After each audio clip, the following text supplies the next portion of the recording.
So লাহে লাহে আপোনালোকে দেখা পাইছে যি ছ'চিয়েল মিডিয়া হিন্দু মুছলিম বাংলাদেশী মিঞা খেদাৰ ঢৌ লাহে লাহে কমি গৈছে।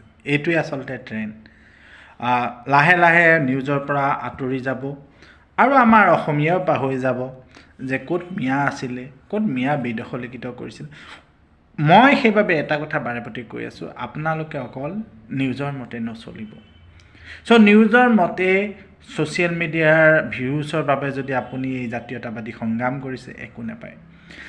জাতীয়তাবাদী সংগ্ৰামৰখনৰ লগত যেতিয়ালৈকে অৰ্থনৈতিক সংগ্ৰামটো জড়িত হৈ নপৰিব, তেতিয়ালৈকে সদায় এনেকুৱা ঢৌ উঠি থাকিব। আকৌ কৈছোঁ, আপোনালোকে ক্ষুদ্ৰ ক্ষুদ্ৰ কামবোৰ কৰিবলৈ আৰম্ভ কৰক।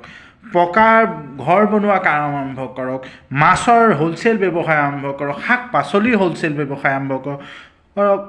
10-5জন ল'ৰা গোট খাই বেটেৰী ৰিক্সাত আপুনি দি তাৰ আপোনাৰ এটা কামান ৰাখক।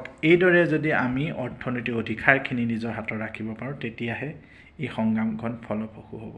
অকল ফেচবুকৰ লাইভ নিউজ বা ছেটেলাইট চেনেল বা পৰ্টেলৰ বাইটৰ ভিত্তিত আপুনি যদি সংগ্ৰাম কৰিবলৈ গৈছে, অসমীয়া জাতিটো বচাম বুলি ভাবিছে, সেয়া আমি সকলোৱে মুখ্যৰ স্বৰ্গত বাস কৰিছোঁ।